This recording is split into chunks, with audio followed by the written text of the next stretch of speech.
Bapak dan Ibu, selamat malam.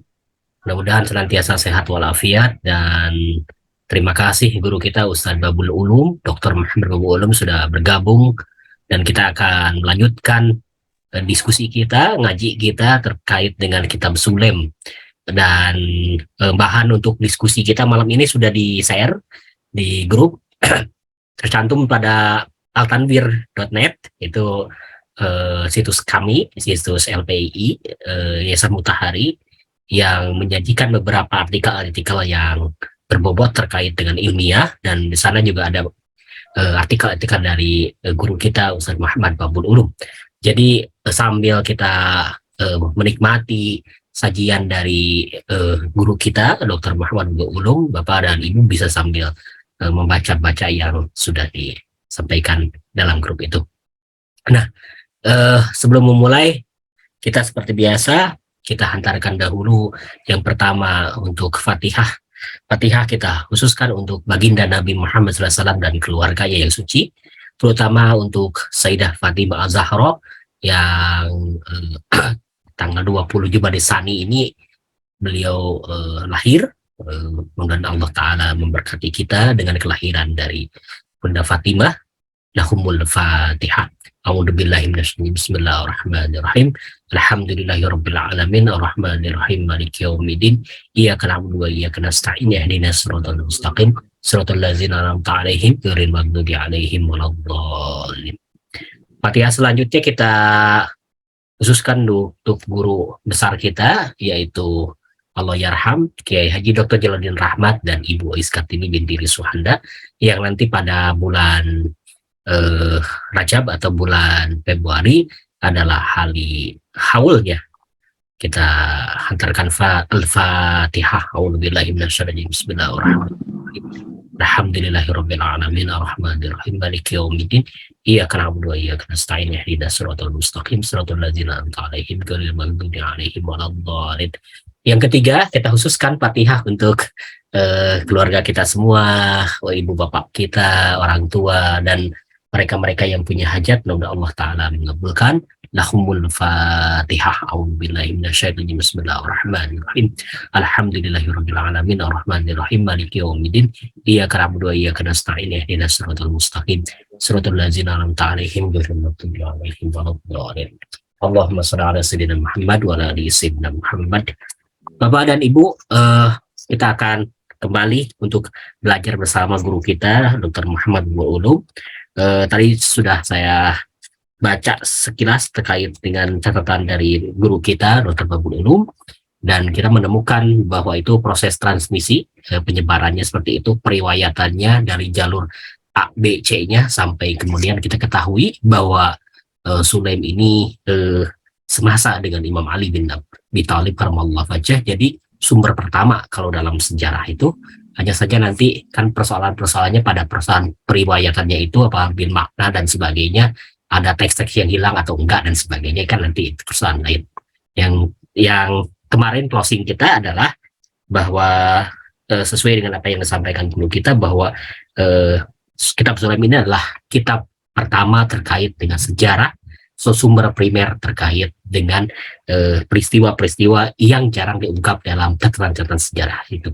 Nah, di sinilah kita seharusnya kita membaca, kemudian melakukan banding-banding kalau ada yang sumber lain terkait dengan itu, dan kita nanti memperkaya hasanah pemikiran keislaman, hasanah sejarah kita. Oke, baik Ustaz. Tampaknya siap Ustaz ya untuk memulai kami ini? Ya, mulai bisa. Lan Nabi wa alihi salawat. Allahumma salli ala sayyidina Muhammad wa ala sayyidina Muhammad. Allahumma salli ala sayyidina Muhammad. Salam Ustaz. A'udzubillahi minasyaitonir rajim. Bismillahirrahmanirrahim. Alhamdulillah rabbil alamin. Wassalatu wassalamu ala habibina wa habibi ilahi rabbil alamin. Abil Qasim Muhammad wa ala alihi wa ashabihi wa man tabi'ahum bi ihsanin ila yaumiddin. Assalamualaikum warahmatullahi ta'ala wabarakatuh. Waalaikumsalam. Bapak, Ibu sekalian yang saya hormati, alhamdulillah pada malam ini kita bisa kembali untuk bertemu kembali walau karena di Zoom ini bersama-sama mengaji kitab Sulaim. Tadi di mukadimah sudah diawali oleh Pak Asa, di materi yang akan kita diskusikan sudah saya lanjutan dari beberapa minggu yang lalu ya, di pertemuan terakhir kemarin, tentang bagaimana Sulaim mendapatkan hadis-hadisnya. Kemudian bagaimana hadis-hadis Sulaim ini, kitab Sulaim ini sampai kepada kita. Nah, kalau dalam ilmu hadis itu namanya proses at-tahammul wal ada. At-tahammul wal ada itu kalau bahasa kita proses transmisi ya, transmisi hadis. Kalau dalam ilmu hadis, dalam ulumul hadis itu ada hadis ini kan keluar pada zaman Nabi. Bagaimana kemudian hadis yang keluar pada zaman Nabi itu sampai kepada kita, itu proses transmisi. Nama istilahnya kalau dalam ilmu hadis namanya at-tahammul wal ada. Ya. Ada beberapa cara bagaimana hadis itu sampai kepada kita. Nah, di antara salah satu cara yang paling tinggi derajatnya lah istilahnya, cara itu al-qiraah ala lafzi syekh dan al-munawalah. Al-qiraah ala syekh itu artinya apa? Hadis-hadis itu dibacakan ya, oleh syekhnya kepada murid-muridnya, atau muridnya membacakan, sudah mendapatkan hadis-hadis yang dia terima dari syekh, yang kemudian dia bacakan ulang ya, kepada syekhnya menyimak, itu namanya al-qiraah. Qiraah ala lafzi syekh bisa, atau qiraah ala syekh juga bisa. Itu salah satu derajat hadis yang paling tinggi. Ini proses transmisi sampainya hadis kepada kita yang paling tinggi. Nah, selain itu juga ada istilah al-munawalah. Al-munawalah itu yaitu ini seorang guru sudah memiliki catatan-catatan hadis. Nah, catatan-catatan ini kemudian diberikan kepada muridnya. Udah, ini aku punya buku ini. Buku ini saya berikan kepada murid saya. Saya minta murid saya untuk menjaganya. Itu namanya al-munawalah, diberikan buku itu kepada muridnya. Salah satu kitab Sulaim itu seperti itu ya. Kitab Sulaim itu sampai kepada kita dengan cara munawalah, juga dengan cara qiraah ya. Dengan cara diberikan oleh Sulaim kepada penerusnya, kepada Abban bin Abi Iyas. Nanti teman-teman sekalian bisa dibaca yang kemarin juga yang sekarang. Jadi Abban itu kemudian setelah diserahkan, kemudian Abban itu juga kemudian nanti membacakan di depan Sulaim. Sulaim itu selain menyerahkan, dia juga membacakan hadis-hadis. Dan nanti Abban itu nanti dia dibacakan hadis-hadis itu kepada siapa? Kepada orang yang saksi-saksi hidup. Sulaimnya juga membacakan itu. Nah, Sulaim ini nanti kitabnya yang dia tulis itu, dia tulis dari Imam Ali, dia dengar dari Imam Ali, kemudian diverifikasi, yang kemudian dia bacakan kepada Imam Al-Hasan, kepada Imam Husain, juga kepada Imam Ali Zainal Abidin, yang kemudian di-endorse oleh para imam itu. Ya, bisa nanti teman-teman sekalian baca. Nah, sebelum ke situ,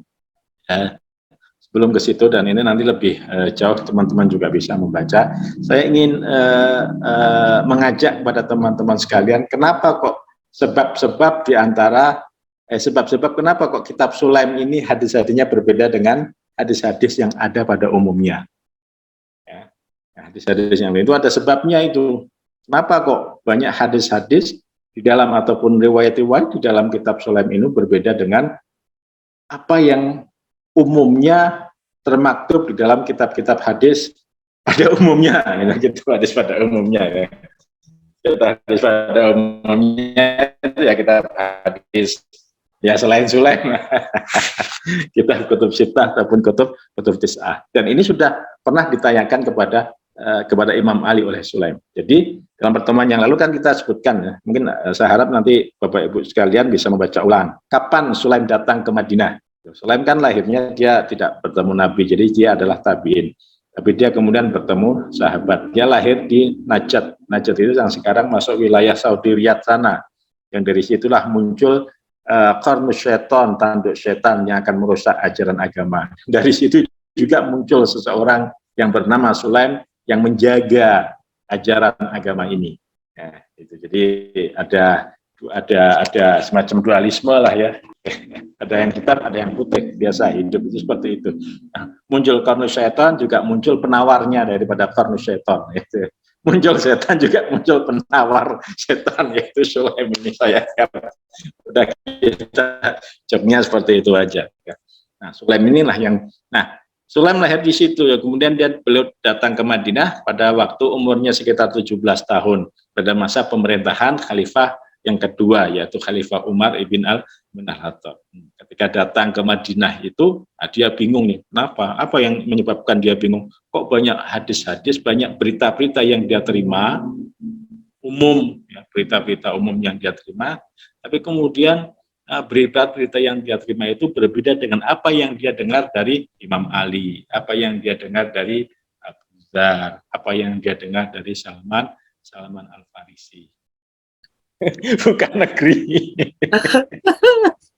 Lanjut, Tas. Jadi ada fasilitas. Oke, kita kembali ke tadi ya, dia datang ke Madinah pada waktu pemerintahan Umar ibn al-Khattab ya.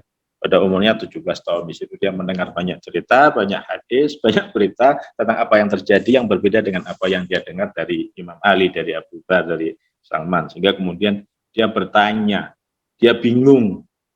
Ya, dia bingung. Nah, kenapa ini kok hadis-hadis banyak beredar tapi kemudian berbeda antara satu dengan yang lainnya? Ya, antara satu dengan yang lainnya sebagai seorang curiosity-nya rasa ingin tahunya besar sehingga kemudian dia bertanya kepada Imam Ali. Nah, ini apa yang akan saya sampaikan tidak ada di dalam makalah yang saya catatan yang saya bagikan, tapi teman-teman sekalian bisa mendapatkannya di buku Al-Kafi yang saya terjemahkan. Ya, nanti di buku Al-Kafi yang saya terjemahkan itu sudah beredar ya, Al-Kafi tentang akal, ilmu, dan tauhid. Nanti silahkan teman-teman sekalian merujuk di situ tentang perbedaan periwayatan hadis. Kenapa kok hadis-hadis itu berbeda antara satu dengan yang lainnya? Ini juga yang dialami oleh Sulaim pada waktu itu, sehingga dia bingung, dia perlu bertanya. Ya, jadi perbedaan periwayatan hadis ini sudah terjadi sejak zaman dulu. Sejak zaman awal-awal hadis itu muncul. Jadi kalau ada anggapan berarti kalau perbedaan seperti itu berarti apa? Berarti sudah terjadi di situ pemalsuan hadis sejak generasi awal Islam. Kalau memasukkan hadis berarti apa? Nah, ini ada hubungannya dengan kaidah keadilan sahabat. Itu yang artikelnya sudah saya tulis itu di Jurnal Usuluddin Winsus Karyo. Ya, bagaimana saya mencoba untuk meruntuhkan kaidah keadilan sahabat yang selama ini disakralkan. Itu silahkan nanti teman-teman sekalian bisa baca di Jurnal Usuluddin. Nanti Mas Kang Asa bisa dibagikan di itu ya, di grup. Oke, saya kembali ke sini. Nah, bagaimana kemudian Sulaim bingung dengan berbagai macam perbedaan riwayat, perbedaan hadis itu, sehingga dia perlu bertanya kepada Amirul Mukminin Imam Ali bin Abi Thalib. Ya, dalam kitab Al-Kafi, silahkan nanti dirujuk kembali di sana yang sudah saya terjemahkan ya, sambil saya bacakan bahasa Arabnya, kemudian nanti juga saya terjemahkan ya. Jadi An Sulaim, An Abban bin Abi Iyas, An Sulaim, nanti An Abban bin Abi Iyas. Siapa Abban? Itu nanti bisa dilihat di makalah yang saya bagikan ya. Dari Abban an Abi Iyas, dari Sulaim Al-Hilali bin Qais Al-Zila qala qultu li Amiril Mu'minina inni sami'tu min Salmana wal Miqdad wa Abi Dzar syai'an min tafsiril Quran wa haditha an Nabiyillahi sallallahu alaihi wasallam ghairu ma fi aidin nas. Summa sami'tu minka tasdiqa ma sami'tu minhum. Gitu kan? Jadi kata dari Abban bin Abi Iyas, Abban bin Iyas ini dia mendengar dari Sulaim. Nah, Sulaim ini bertanya kepada Amirul Mukminin Imam Ali. Dia berkata seperti ini, Sulaim, wahai Amirul Mukminin, aku mendengar dari Salman, aku mendengar dari Miqdad, aku mendengar dari Abu Dzar tentang tafsir Al-Quran dan tentang hadis Nabi yang berbeda dengan apa yang ada pada orang lain. Ingat, kata kuncinya adalah apa? Tentang hadis Nabi, juga tentang tafsir Al-Quran yang berbeda dengan apa yang beredar pada umumnya. Ya. Selain orang lainnya itu selain Abu Dzar tadi, selain Mikdad, selain Salman, sebagaimana yang disebutkan tadi. Kemudian aku mendengar darimu pembenaran atas apa yang aku dengar dari mereka bertiga. Ya, Sulaim mendengar riwayat dari Abu Dzar, dari Salman, dari Mikdad yang berbeda dengan apa yang beredar pada umumnya. Kemudian Sulaim juga mendengar tasdik, endorse, pembenaran dari Imam Ali terhadap apa yang disampaikan oleh mereka bertiga itu. Nah, kemudian itu dalam satu sisi. Kemudian pada sisi yang lain, Sulaim juga mendengar dari orang-orang pada umumnya tentang tafsir Al-Quran, juga tentang hadis Nabi, di mana engkau dan mereka bertiga menyalahi mereka. Paham ya? Di dalam satu sisi, Sulaim juga mendengar hadis-hadis, tafsir-tafsir dari orang-orang, dari ulama-ulama yang lainnya, ulama-ulama dari kalangan sahabat, yang tafsirnya terhadap Al-Quran, yang hadis-hadisnya ini berbeda dengan apa yang Sulaim dengar dari Imam Ali, dan dari tadi, tokoh 3 orang yang saya sebutkan tadi. Kemudian apa? Kemudian Imam Ali dan mereka bertiga, Salman, Abu Dzar, Mikdad itu kemudian menyatakan bahwa apa yang ada pada mereka adalah batil. Ya. Apa yang ada pada orang-orang itu adalah batil. Apakah menurutmu mereka sengaja berbohong atas nama Rasulullah Shallallahu Alaihi Wasallam dalam menafsirkan Al-Quran menurut ra'yu mereka? Berkata Sulaim. Kalau begitu, bagaimana wahai Amirul Mukminin? Apakah mereka tadi yang memiliki penafsiran, yang memiliki hadis-hadis yang berbeda dengan apa yang kalian sampaikan itu, apakah mereka sengaja berbohong? Itu kata Sulaim, bertanya kepada Imam Ali. Kemudian Imam Ali menjawab. Ya, Imam Ali menjawab, qad sa'alta fafhamil jawab. Nah, asik itu jawab bahasa itu, kalau yang mengerti bahasa Arab itu ya. Oh Sulaim, kamu sudah bertanya, karena itu coba perhatikan jawabannya. Pahami baik-baik ya. Pahami baik-baik. Inna fi aidin nasi haqqan wa batilan wa sidqan wa kadhiban wa nasikhan wa mansukhan wa amman wa khasan wa muhkaman wa mutasyabihan. Nah, sesungguhnya kata Imam Ali untuk menjelaskan kepada Sulaim terhadap apa yang membuat Sulaim bingung itu, ya, tadi kamu telah bertanya, maka pahamilah wahai Sulaim. Ya, apa yang ada di tangan manusia, ada yang hak dan ada yang batil, ada yang benar dan ada yang salah, ada yang nasikh dan ada mansukh, ada yang umum dan ada yang khusus, ada yang muhkam, ada yang mutasyabih. Ada yang sesuai dengan yang disabdakan dan ada yang disalahpahami. Ya, ada yang sesuai dengan apa yang sudah disabdakan dan ada yang disalahpahami. Nabi Rasulullah Shallallahu Alaihi Wasallam pun telah sering dicatut pada masa beliau masih hidup. Ya, jadi nama Rasulullah ketika Rasulullah masih hidup aja namanya sering dicatut, ya, di atas namakan. Ya, di atas namakan, sehingga kemudian Rasulullah pernah berkata, man kadzdzaba alayya mu'tamidan falyatabawa maq'adahu minan nar. Itu ya. Jadi waqad kudziba ala Rasulillah sallallahu alaihi wasallam ala ahdihi. Kudziba ala, dan Rasulullah waktu hidupnya kudziba alaihi, didustakan, artinya dicatut namanya dengan cara dusta. Nah, dengan mengatasnamakan Nabi, padahal Nabi tidak mengatakan. Nah, tapi orang-orang ini mencatut nama Nabi, sehingga kemudian Nabi perlu menegaskan, perlu kemudian memberi peringatan dengan hadis yang sangat terkenal. Kalau Bapak Ibu sekalian membaca kitab Ulumul Hadis, kita pasti akan mendengar hadis ini yang terkenal. Hadisnya bunyinya adalah man kadzdzaba alayya muta'ammidan falyatabawa maq'adahu minan nar. Barang siapa yang sengaja berdusta dengan mengatasnamakan aku, kata Rasulullah SAW, falyatabawa maq'adahu minan nar, hendaknya dia menyiapkan tempat duduknya di neraka. Nah, hadis ini kenapa kok Rasulullah SAW mengatakan seperti itu? Karena sudah ada orang yang memalsukan kata-kata Nabi, sudah banyak orang yang mencatut nama Nabi pada waktu itu dengan cara dusta. Nah, siapa orang yang mencatut, mengatasnamakan Nabi atau memalsukan ucapan Nabi, sabda Nabi itu siapa? Ketika masih hidup, yaitu orang-orang yang hidup pada zaman Nabi.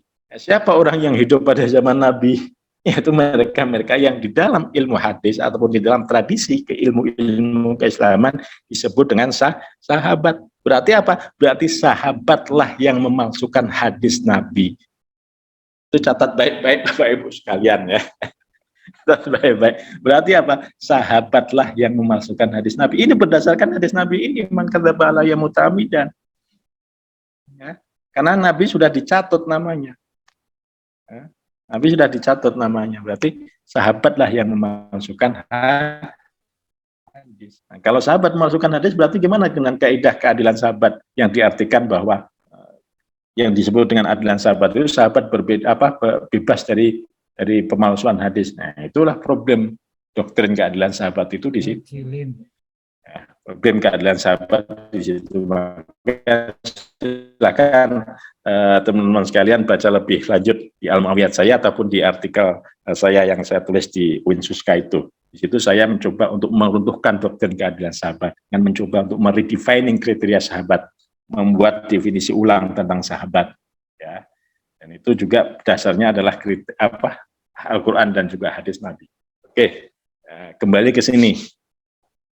Kembali ke sini ke man kadzaba alayya muta'ammidan falyatabawa maq'adahu minan nar.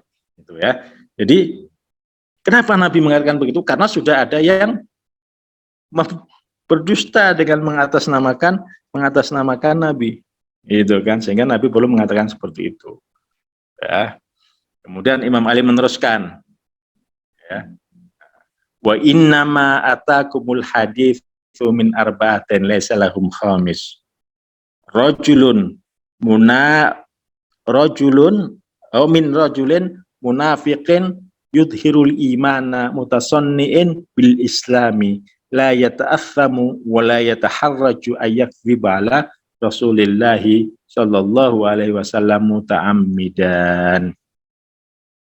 Kata Imam Ali meneruskan, ada 4 macam orang yang meriwayatkan hadis. Ya, ada 4 macam orang yang meriwayatkan hadis. 4 golongan orang yang meriwayatkan hadis. Ya, yang itulah yang kemudian membuat hadis-hadis itu bertentangan antara satu dengan yang lain. Pertama, siapa itu? Orang-orang munafik yang menampakkan keimanan dan berpenampilan Islami. Namun dia tidak merasa berdosa untuk berdusta atas nama Nabi. Ya, seandainya orang-orang tahu bahwa dia seorang munafik, bahwa dia seorang pendusta, niscaya mereka tidak akan menerima darinya dan tidak akan mempercayainya. Kan ya, orang munafik yang hidup pada zaman Nabi, yang meriwayatkan hadis dari Nabi. Tapi orang-orang tidak tahu kalau dia adalah seorang munafik. Tetapi karena orang itu hidup pada zaman Nabi, mereka kemudian berkata, orang-orang yang lugu ini, orang-orang yang tidak tahu ini, oh dia orang tuh pernah bersahabat dengan Nabi. Dia orang pernah bersahabat dengan Nabi dan pernah mendengar dari Nabi, pernah mendengar dari beliau, sehingga mereka mengambil hadis dari orang tersebut. Dari siapa? Dari orang munafik. Padahal Allah Subhanahu wa taala telah memberitahu tentang sifat-sifat orang munafik. Telah memberitahu tentang siapa mereka. Ya, dan menjelaskan sifat-sifat mereka dengan sejelas-jelasnya dalam surat Al-Munafikun. Silahkan nanti Bapak Ibu sekalian buka surat Al-Munafikun tentang orang munafik di dalam Al-Quran. Di dalam hadis Nabi juga sudah dijelaskan siapa itu yang dimaksud orang munafik itu. Ciri-ciri orang munafik itu pada zaman Nabi apa? Ini kata Sayyidah Aisyah radhiyallahu anha, istri Rasulullah SAW yang konon katanya yang sangat terkasihi. Aisyah mengatakan, kunna lina'rif al-munafiqina fi asrin Nabi bi bughdihim li Ali bin Abi Thalib. Itu kata Aisyah. Untuk mengetahui siapa orang munafik pada zaman Nabi, kata Aisyah, kita ini pada zaman Nabi ya, untuk mengetahui siapa orang munafik, kita lihat saja bibughdihim li Ali bin Abi Thalib, bagaimana sikap mereka kepada Ali bin Abi Thalib, atau kebencian mereka kepada Imam Ali bin Abi Thalib. Siapa-siapa yang membenci Imam Ali itu adalah munafik. Tinggal silahkan Bapak Ibu sekalian cari di dalam sejarah siapa yang membenci Imam Ali, bahkan sampai memerangi Imam Ali. Membenci aja ya nggak munafik, apalagi memerangi. Itu udah jelas. Itu sudah jelas. Kalau dalam bahasa Jawanya itu cetoy laelo, udah nggak ada tedeng aling-aling itu. Nggak ada tedeng aling-aling.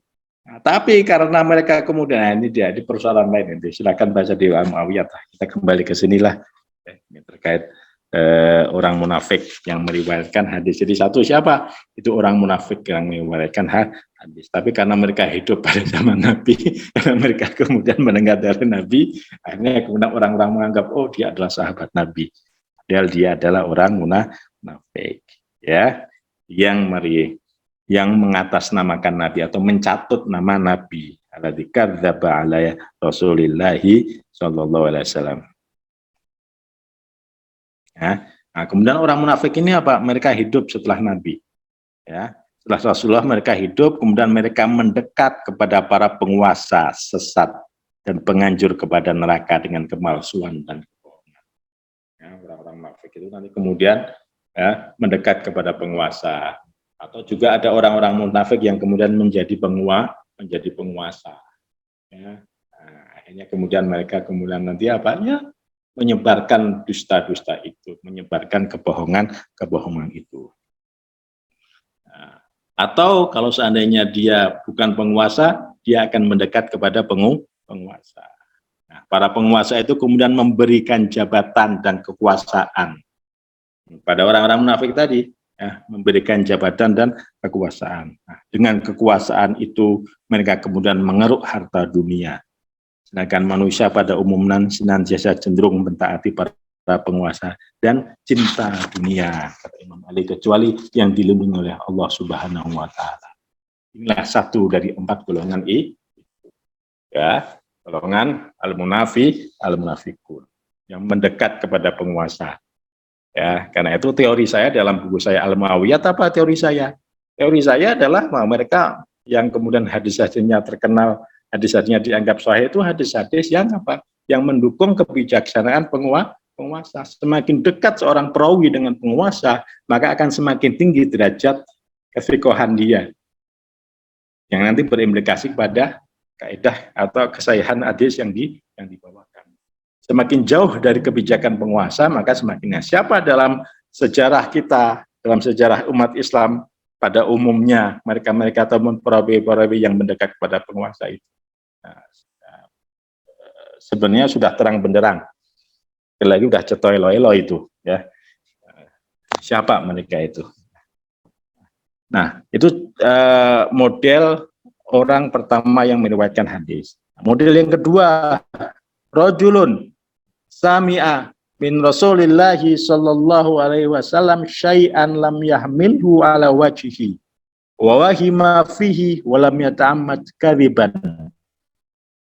fahuwa fi yadihi yaqulu bihi wa ya'malu bihi wa yarwihi fayaqulu ana sami'tuhu min Rasulillahi. Falau alimal muslimuna annahu wahima lam yaqbaluhu walau alima huwa annahu wahima la rafadahu. Yang kedua adalah tipe orang kedua, seorang yang mendengar sesuatu dari Rasulullah SAW. Ya, tetapi ia tidak menghafalnya dengan baik, atau ia ragu atau keliru. Ya, ia mendengar dari Nabi karena daya hafalnya kurang, ya, ataupun pemahaman juga kurang. Kemudian apa? Ia ragu juga udah ia keliru. Jadi sekaligus ini, ya, model yang kedua ini, saudara-saudara sekalian, itu sekaligus menggugurkan teori yang selama ini berkembang, bahwa semua sahabat itu daya hafalnya kuat, daya hafalnya kuat sehingga kemudian hadis tidak perlu tulis. Jadi kan dalam teori ilmu hadis, mudah-mudahan bukunya segera terbit itu, Ya. Jadi dalam teori ilmu hadis tradisional, para sahabat itu punya daya hafal yang sangat kuat. Sehingga kemudian mereka tidak perlu untuk mencatat hadis, untuk menulis hadis. Pada zaman Nabi juga pada zaman sahabat. Itu teori yang dibangun. Nah, tidak perlu hadis-hadis ditulis, bahkan Nabi melarang menulis hadis, itu teori yang dibangun. Kenapa? Karena daya hafalan sahabat kuat. Gitu kan. Daya hafalannya kuat. Padahal pas bagaimana Imam Ali ini ada orang yang mendengar sesuatu dari Nabi, tetapi ia tidak menghafalnya dengan baik, tidak menghafal sebagaimana semestinya. Bahkan ia pun lagu dan keliru, kendati pun ia tidak sengaja berbohong ya. Jadi kan karena dia hafalannya lemah, ragu bahkan keliru, tapi kemudian kan dia tidak sengaja berbohong. Tapi kemudian dia sebarkan hadis-hadis itu yang dia tidak hafal dengan baik, yang dia tidak paham dengan baik, itu dia sebarkan dengan kata-katanya, saya mendengar ini dari Rasulullah Shallallahu Alaihi Wasallam. Dan orang-orang tidak tahu kalau seandainya daya hafalnya itu tidak kuat. Kalau yang dia sampaikan itu tidak persis sebagaimana yang dia terima dari Rasulullah Shallallahu Alaihi Wasallam. Kalau dalam teori ilmu hadis, dobitnya itu tidak tamudobti, dobitnya itu tidak sempurna gitu ya, dobitnya tidak sempurna. Tapi kemudian karena dia mengatasnamakan, karena dia seorang sahabat mendengar dari Nabi dengan mengatasnamakan Nabi, maka orang percaya saja, kaum muslimin percaya saja bahwa bahwa itu adalah dari Nabi.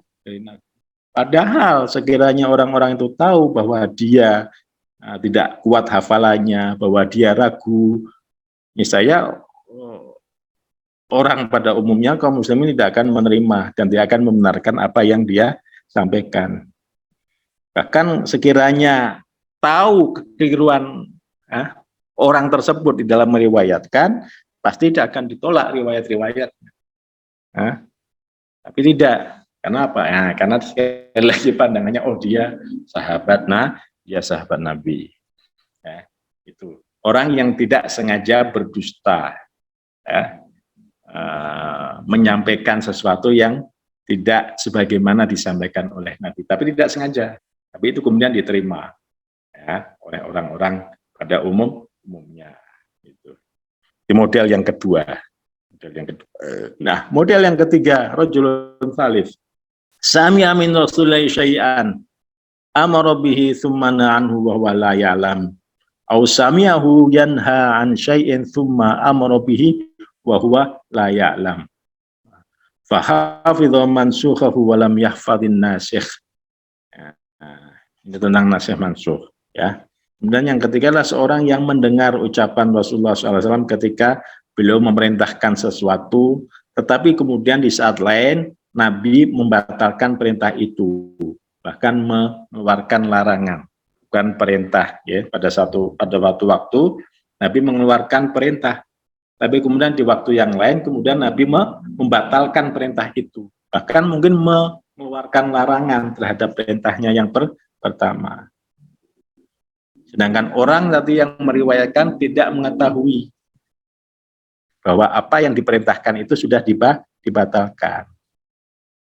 Ya. Karena sering kali Nabi itu memerintahkan sesuatu untuk dikerjakan, kemudian di saat lain beliau memerintahkan untuk tidak dikerjakan, untuk ditinggalkan. Nah, orang tadi dia hanya mendengar sabda Nabi yang pertama dalam wujud perintah. Tapi kemudian sabda Nabi yang kedua dalam wujud larangan, dia tidak mendengar. Tapi dia keburu meriwayatkan apa yang dia dengar pada awal. Ya, perintah yang dia dengar di awalnya. Keburu dia sebarkan. Ya, kemudian yang dia sebarkan itu padahal sebenarnya sudah dinasakh, sudah mansukh, sudah dibatalkan, tapi dia tidak mendengar perintah yang kedua yang membatalkan itu. Nah, itulah kemudian tersebar. Nah, sekali lagi kemudian orang awam tidak mengetahui itu. Ya, orang awam tidak mengetahui. Nah, ini juga teman-teman sekalian, itu juga sebagai bukti bahwa tidak semua orang yang hidup pada zaman Nabi itu selalu bersama Nabi. Tidak Semua orang hidup zaman Nabi selalu bersama Nabi.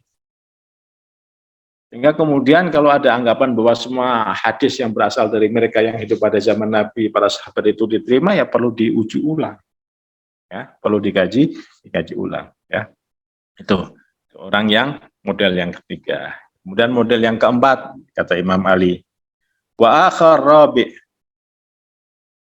Ya, yang keempat, seorang yang tidak berdusta, ya, dan membenci dusta karena takut kepada Allah Subhanahu wa taala, dan dia sangat mengagungkan Rasulullah Shallallahu alaihi wasallam. Ya, dia benar-benar hafal, tidak melupakan apa yang dia dengar dari Rasulullah Shallallahu alaihi wasallam. Kemudian orang itu menyampaikan apa yang dia dengar apa adanya, persis seperti yang dia dengar dari Rasulullah Sallallahu Alaihi Wasallam, tidak ditambah dan tidak dikurangi. Nah, orang itu mengetahui nasih dan mansuh, lalu mengamalkan yang nasih dan menghindari yang mansuh. Ya. Ada yang umum, ada yang khusus, ya. Ada yang muhkam, ada yang mutasyabih. Pokoknya orang itu paham betul apa yang dia terima dari Rasulullah Sallallahu Alaihi Wasallam. Ya. Dan memahami betul juga apa yang dimaksud oleh Rasulullah Sallallahu Alaihi Wasallam. Karena ada kalanya ucapan Rasulullah sabda Nabi itu ada yang sifatnya umum, ada yang sifatnya khusus. Nah, itu kata model yang keempat. Tidak semua sahabat Rasulullah Sallallahu Alaihi Wasallam bertanya kepada beliau tentang sesuatu sehingga memahaminya. Ada yang khusus, ada yang umum segala macam yang hanya dipahami oleh orang-orang tertentu. Dan ternyata semua sahabat Nabi itu tidak sama tingkat pemahamannya terhadap apa yang dia dengar dari Rasulullah Sallallahu Alaihi Wasallam. Di antara mereka ada yang paham betul, ada yang tidak paham. Nah, di antara mereka ada yang bertanya tetapi tidak meminta penjelasan, sehingga lebih senang kalau datang seorang badui atau orang asing dan bertanya kepada Rasulullah Sallallahu Alaihi Wasallam, sehingga mereka dapat mendengar jawaban dari beliau. Jadi sahabat-sahabat itu juga kadang, saudara-saudara sekalian, itu ketika bertanya, enggak semua mereka berani bertanya kepada Rasulullah Sallallahu Alaihi Wasallam. Bahkan takut, banyak yang segan, tidak ingin tahulah dengan apa yang disampaikan oleh Nabi. Sehingga kemudian mereka lebih senang kalau seandainya ada orang lain, orang badui atau siapapun orang yang jauh itu datang menemui Nabi, bertanya tentang sesuatu, sehingga mereka ikut mendengar jawaban dari Rasulullah SAW terhadap permasalahan yang ditanyakan oleh orang lain itu. Ya, itu model yang terjadi ataupun kondisi para sahabat yang meriwayatkan hadis. Kemudian Imam Ali menambahkan, ya, adapun aku sekali setiap siang dan malam menemui Rasulullah Shallallahu Alaihi Wasallam. Itu setelah kondisi tentang model macam-macam orang yang meriwayatkan hadis tadi disampaikan oleh Imam Ali, kemudian Imam Ali mencoba untuk memberikan penjelasan tentang bagaimana beliau bersama Rasulullah Shallallahu Alaihi Wasallam. Ya, beliau aku selalu setiap siang dan malam menemui Nabi. Hanya berduaan kami, ya, artinya hanya berduaan Rasulullah dengan aku, dan aku selalu mengikuti beliau, mengikuti kemana Nabi ibaratnya seperti anak ayam yang ikut pada indungnya. Ini Imam Ali kan seperti itu. Ya. Kemana di setiap tempat Nabi ada, pasti di situ ada Imam Ali. Setiap peristiwa di setiap tempat di mana ada Nabi, pasti itu ada Imam Ali. Dan para sahabat mengetahui itu, ya. Para sahabat Rasulullah SAW mengetahui itu, bahwa hal itu tidak beliau lakukan kepada siapapun selain aku. Bersamaan Nabi dengan Imam Ali itu tidak diketahui persis oleh para sahabat-sahabat yang lain, dan itu tidak beliau lakukan dengan sahabat-sahabat yang lainnya. Kadang-kadang ketika aku di rumah, beliau menemuiku di rumahku. Lebih sering lagi jika aku menemui beliau di rumahnya. Ya.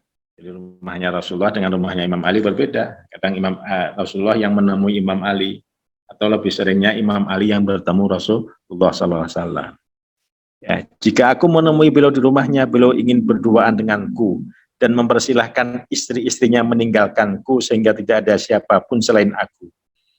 Nah, ini dia yang mungkin membuat salah satu, bukan salah satu, mungkin salah dua istri Nabi yang cemburu kepada Imam Ali, yang memusuhi Imam Ali. Nah, ketika Imam Ali datang kepada di rumah Rasulullah, Nabi hanya ingin berduaan saja dengan Imam Ali. Ya. Dia perintahkan istri-istri yang lain, istri-istrinya untuk meninggalkan rumah itu. Nah, itulah salah satu yang membuat kecemburuan, ya, salah satu istri dari Nabi.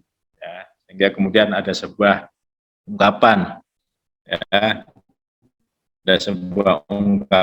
jadi orang-orang, kenapa kok Imam Ali itu sangat dibenci sekali oleh orang-orang Quraisy?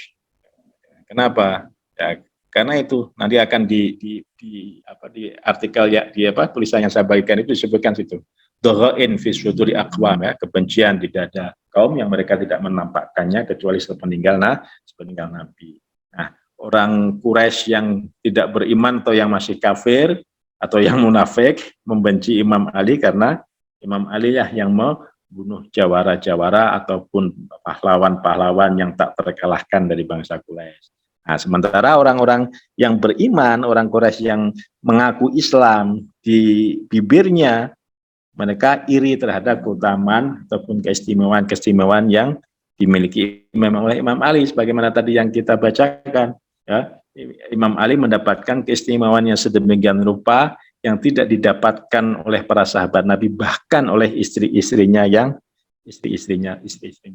Sehingga kemudian itulah yang kemudian membuat salah satu atau salah dua istrinya benci atau mendengki Imam Ali. Nah, jika beliau mendatangiku untuk berduaan denganku di rumahku, Fatimah tidak meninggalkanku dan tidak seorang pun dari anak-anakku. Nah, ini perbedaannya, saudara sekalian, ya. Ketika Rasulullah di rumahnya didatangi Imam Ali, Rasulullah memerintahkan yang ada di rumah itu untuk keluar, untuk menjauh. Berbeda ketika Rasulullah SAW datang ke rumahnya Imam Ali. Ya, di situ ada Fatimah, di situ ada Imam Hasan dan Imam Husain. Ya, Rasulullah tidak menyuruh Fatimah, dan Imam Ali juga tidak menyuruh Fatimah dan Hasan Husain meninggalkan tempat itu, sehingga kemudian mereka lah kemudian berlima, ya, mereka berlima berada di dalam rumah itu. Yang beda, ya, sikapnya dan beda perlakuan Rasul kepada para istri, kepada para penghuni rumahnya dengan yang Rasulullah SAW berikan sikapnya kepada keluarganya Imam Ali. Ya. Jika aku bertanya kepadanya, beliau menjawabnya. Ya. Jika aku diam dan tidak ada yang ingin kutanyakan lagi, beliau mulai berbicara kepadaku. Ya. Tak satu pun ayat Al-Quran turun kepada Nabi, melainkan beliau membacakan dan mendiktekannya kepadaku. Lalu aku mencatat dengan tanganku. Ya, catatan penting ini. Beliau mengajariku takwil dan tafsirnya, nasih dan mansuhnya, muhkam dan mutasyabihnya, yang khusus maupun yang umum. Itu tentang kedudukan Imam Ali di sisi Rasulullah SAW. Beliau berdoa kepada Allah agar Dia memberiku pemahaman dan penghafalan, sehingga aku tidak melupakan satu ayat pun dari kitab Allah dan satu ilmu pun yang beliau diktekan kepadaku. Dan aku mencatatnya sejak beliau berdoa kepada Allah untukku. Ya. Beliau tidak melewatkan sedikit pun yang telah disampaikan Allah kepadanya, berupa halal dan haram, perintah dan larangan, dan yang telah terjadi maupun yang akan terjadi. Dan tidak pula satu ketentuan pun yang diturunkan kepada siapapun sebelumnya, berupa ketaatan atau kemaksiatan, kecuali beliau mengajarkannya kepadaku dan aku menghafalkannya. Ya, jadi tentang peristiwa-peristiwa yang akan terjadi nanti sepeninggal Nabi itu semua sudah diberitakan kepada Imam Ali, yang itu nanti bagiannya nanti akan kita baca tentang apa yang akan terjadi pada Imam Ali sepeninggal Nabi, sepeninggal Rasulullah Shallallahu Alaihi Wasallam, yang itu semuanya ada dalam kitab Sulaim ini, ya. Walaupun yang saya bagikan belum semuanya, tapi pelan-pelan saja, Bapak Ibu sekalian, karena isinya akan mengguncang dunia perhadisan. Jadi siap-siap saja kalau seandainya Bapak Ibu nanti membaca hadis-hadis kitab Sulaim itu akan menggoncangkan iman kalau tidak kuat. Ya, Oke, saya bacakan kembali tentang posisi Imam Ali di sisi Rasulullah Shallallahu Alaihi Wasallam. Ya, sampai mana tadi? Ketentuan yang akan terjadi, yang telah terjadi beliau sampaikan, ya persis. Dan kemudian apa? Dan tidak pula satu ketentuan pun yang diturunkan kepada siapapun sebelumnya dan berupa ketaatan dan pemasyaratan kecuali beliau mengajarkannya kepadaku dan aku menghafalnya, sehingga aku tidak melupakan satu huruf pun, sementara hadis-hadis yang pada umumnya itu diriwayatkan bi lafzi, huruf, jangankan hurufnya, lafadznya saja sudah berubah, ya. Lalu beliau meletakkan tangannya di dadaku sambil berdoa kepada Allah untukku agar dia memenuhi hatiku dengan ilmu, dengan pemahaman dan kebijaksanaan. Maka aku berkata, wahai Nabiullah, demi ayah dan ibuku, engkau dan ibuku, sejak engkau berdoa kepada Allah untukku, aku tidak lupa sesuatu pun dan tidak melewatkan sesuatu pun yang untuk kutuliskan. Apakah engkau mengkhawatirkanku akan lupa kelak? Beliau menjawab, tidak. Aku tidak mengkhawatirkanmu akan menjadi lupa dan tidak tahu, tetapi ini adalah untuk anak cucumu. Dalam riwayat yang lain seperti itu.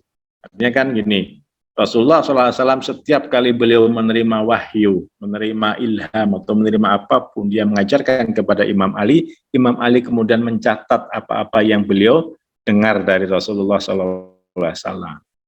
Kenapa kok Imam Ali diperintahkan untuk mencatat? Apakah karena daya ingat, daya hafalnya Imam Ali itu lemah sebagaimana para sahabat-sahabat yang lainnya? Tidak, kata Rasulullah. Bukan karena itu, tetapi apa? Itu untuk siapa? Untuk anak cucu. Untuk anak cucunya Rasul. Untuk apa? Untuk sebagai warisan. Ya, sebagai warisan kepada anak keturunannya kelak. Karena Rasulullah tidak mengkhawatirkan tentang tingkat hafalan yang dimiliki oleh Imam Ali. Itu tadi Bapak Ibu sekalian terkait kenapa kok hadis-hadis yang sampai ataupun gini, kenapa kok hadis-hadis yang diriwayatkan oleh Sulaim itu berbeda dengan hadis-hadis pada umumnya, karena itu tadi awalnya genealoginya seperti itu, dasarnya seperti itu, ya. Karena ada 4 macam orang yang meriwayatkan hadis. Yang satu pertama sengaja berdusta, ya, mengatasnamakan Nabi, dan itu orang yang berdusta mengatasnamakan Nabi itu disebut dengan sahabat karena mereka hidup bersama dengan Nabi.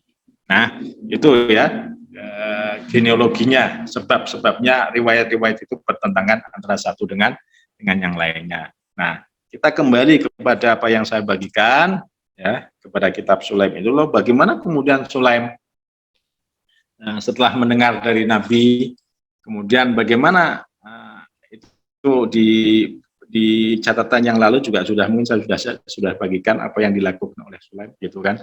Kemudian dia dikejar-kejar oleh Hajjaj, ya. Dia dikejar-kejar oleh Hajjaj karena pada zaman itu sudah dikenal siapa yang termasuk pecinta Imam Ali, itu dikenal.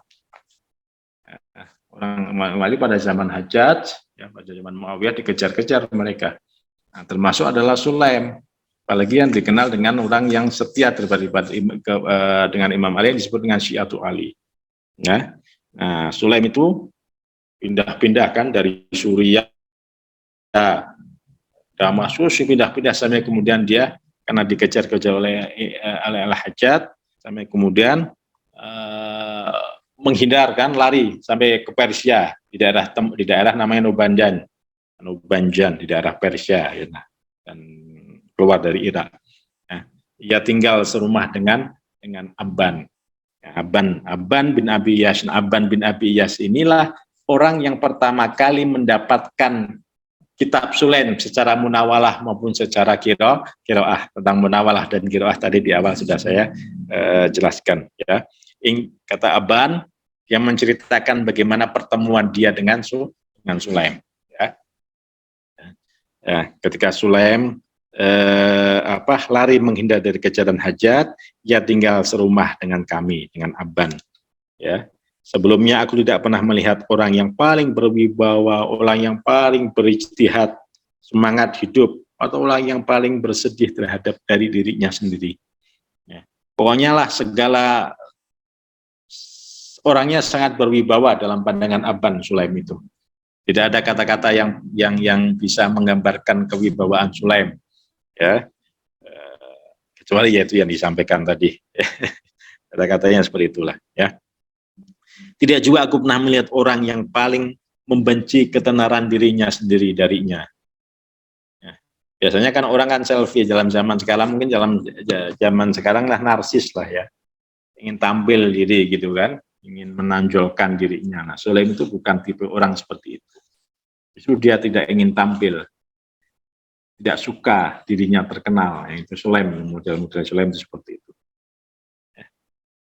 Saat itu umurku 14 tahun. Aku telah hafal Al-Quran. Aku selalu bertanya kepadanya, dan ia bercerita kepadaku tentang perjuangan, tentang Badar. Ya. Dari Sulaim aku banyak mendengar hadis yang berasal dari Umar bin Abi Salamah. Ya. Dari Umar bin Abi Salamah. Siapa itu Abi Salamah? Umar bin Abi Salamah, dia putra Ummu Salamah, istri Rasulullah Shallallahu Alaihi Wasallam. Dan juga yang berasal dari Mu'adz ibn Jabal, ya, dari Salman Al-Farisi, dari Ali bin Abi Thalib, dari Abu Dzar, dari Miqdad, dari Barra bin Azib, dan ia memintaku untuk menyembunyikannya.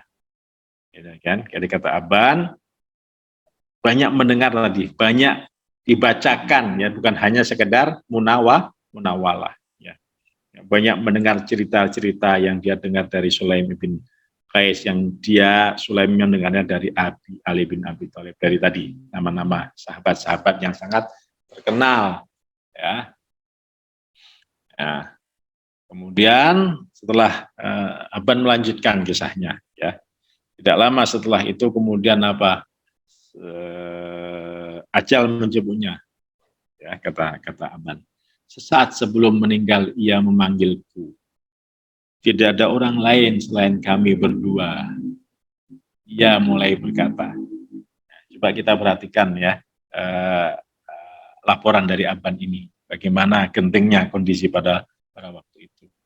Ya, Sulaim berkata, wahai Abban, aku sudah tinggal bersamamu. Aku tidak melihat darimu kecuali semua yang aku suka. Aku mempunyai sebuah kitab yang aku dengar dari orang yang kalau dalam ilmu hadis, orang yang perawi yang terpercaya itu disebut thiqah, perawi yang thiqat. Nah, orang-orang yang terpercaya itu athiqat, ya. Jadi banyak orang yang terpercaya dalam meriwayatkan hadis. Aku menulisnya dengan tanganku sendiri. Nah, ini dia. Bagaimana kitab Sulaim itu ataupun hadis-hadis itu didapatkan oleh Sulaim. Dia menulis langsung dengan tangannya hadis-hadis yang dia tulis itu dari orang-orang yang terpercaya. Ya, di dalamnya memuat hadis-hadis yang aku tidak ingin orang awam mengetahuinya karena mereka pasti mengingkarinya. Catatannya di sini Bapak Ibu sekalian, ya. Jadi hadis-hadis kitab Sulaim itu apa? Mengandung hadis-hadis yang apa? Yang orang umum, orang awam mengingkarinya. Kenapa mengingkarinya? Karena ya, nanti kita baca aja, ya. Sungguh kata Sulaim, hadis-hadis itu aku ambil dari ahlul haq. Aku ambil dari orang yang selalu benar, dari orang yang berpengetahuan luas, dari ahlus sidqi, dari orang yang jujur, dari ahlul birri, dari orang yang selalu berbuat baik. Dari Ali bin Abi Thalib, dari Salman Al-Farisi, dari Abu Dzar Al-Ghifari, dari Miqdad ibn Al-Aswad. Dan tidak ada satupun hadisnya kecuali aku tanyakan kepada yang lain sehingga mereka semua menyepakatinya. Dari Ali bin Abi Thalib, dari Salman Al-Farisi, dari Abu Dzar Al-Ghifari, dari Miqdad. Setiap hadis yang dia dengar dari tokoh-tokoh dari nama-nama ini apa? Dia selalu verifikasi kepada orang lain, ya, kepada tokoh-tokoh yang lainnya. Sehingga dan mereka semua mengendorse, mengakui kebenaran hadis. Ya. Setiap hadis yang aku dengar selalu aku tanyakan kepada mereka. Dan ada juga hadis yang aku dengar dari orang-orang yang jujur selain mereka. Jadi bukan hanya mereka aja. Artinya bukan hanya mereka-mereka yang dikenal dengan pengikut setia Imam Ali dari kalangan sahabat. Dari mereka-mereka yang tidak tergolong kepada Syiahnya Ali dari kelompok sahabat pun tapi terkenal jujur juga ditanyakan. Seperti tadi nama-nama Ibnu Mas'ud, ada Barra bin Azib. Sulaim juga mendengar dari mereka semuanya. Ya, saat sakit, kata Sulaim kepada Aban, ya, pernah terbesit dalam diriku untuk membakarnya. Tapi aku akan merasa berdosa bila niat itu terlaksana. Dan akhirnya aku urungkan. Karena itu tadi, Sulaim itu dikejar-kejar oleh siapa? Oleh Hajjaj. Capek, sudah tua, gitu kan. Sudah tua, capek, terbesit dalam pikiran Sulaim. Dia ingin membakar kitab itu, kumpulan hadis-hadis itu. Tapi kemudian apa? Dia kemudian berpikir ulang, oh kalau aku bakar, aku merasa berdusta. Coba kita bayangkan ataupun kita sandingkan dengan perilaku salah satu elit Quraisy yang membakar hadis-hadis Nabi sepeninggal Nabi, yang jumlahnya 500, ya, 500 hadis, ya, dihimpun, yang konon katanya mau dikumpulkan dari sahabat-sahabat yang lainnya, yang konon katanya mau dihimpun, tapi ternyata bukan dihimpun, malah dibakar, bahkan tanpa dosa dia membakar hadis-hadis Nabi. Coba bayangkan itu, tanpa dosa dia membakar hadis-hadis Nabi dengan alasan apa? Dengan alasan bahwa dia tidak ingin hadis-hadis yang dari orang yang terpercaya, tapi tidak sebagaimana yang dia dengar. Berarti apa? Elit Quraisy ini berarti apa? Tidak banyak mendengar hadis dari Nabi. Kalau dia tidak banyak mendengar hadis dari Nabi, berarti apa? Dia tidak banyak bersama Nabi. Dan dia bukan orang dekatnya Nabi. Kalau dia orang dekat Nabi, pasti dia akan selalu bersama Nabi dan akan selalu mendengar hadis-hadis dari Nabi. Lalu bagaimana kemudian dalam tradisi umum, dalam pengetahuan umum dianggap sebagai orang yang paling dekat dengan Nabi? Wah, itu bullshit semuanya, itu teori-teori begitu itu. Kita ini hidup beragama itu hanya dibodohi saja ini. Nggak tahu kalau Bapak Ibu sekalian merasa dibodohi. Kalau aku itu merasa dibodohi, ya, merasa dibodohi dalam beragama ini. Perlu saya sampaikan ini. Nah, ketika sakit, kata Sulaim, terbesit dalam diriku untuk membakarnya. Tapi aku merasa berdosa bila niat itu terlaksana dibandingkan dengan elit Quraisy, penguasa yang membakar hadis. Karena itu bersumpahlah kepada Allah, jangan engkau ceritakan kepada siapapun selama aku masih hidup, kata Sulaim kepada Aban bin Abi Iyas. Dan setelah kematianku, jangan engkau sampaikan satu pun hadis darinya, kecuali kepada orang yang engkau percaya, seperti engkau mempercayai dirimu sendiri. Bagaimana hati-hatinya hadis itu dijaga oleh Sulaim. Ya, kemudian Sulaim juga berpesan kepada Aban bin Abi Iyas, kepada muridnya, kepada orang yang akan dia serai kitab itu, supaya menjaga kitab itu, dan juga supaya berhati-hati. Jangan dia sampaikan kecuali kepada orang yang paling dia percayai, sebagaimana dia sudah mempercayai dirinya sendiri. Dan bila sesuatu terjadi padamu, berikan kitab itu kepada pengikut Ali yang engkau percayai dan teguh dalam beragama. Oke, kata Aban bin Abi Iyas, kemudian aku memberikan garansi. Oke, aku terima kitab itu dengan syarat-syarat tadi yang disampaikan oleh Sulaim. Kemudian kitab itu diserahkan kepada Aban bin Abi Iyas. Dan semuanya dibacakan kepadaku sampai akhirnya ia meninggal dunia. Ya, ini dia, Pak. Jadi kitab Sulaim ini bukan hanya munawalah, ya, bukan hanya diberikan.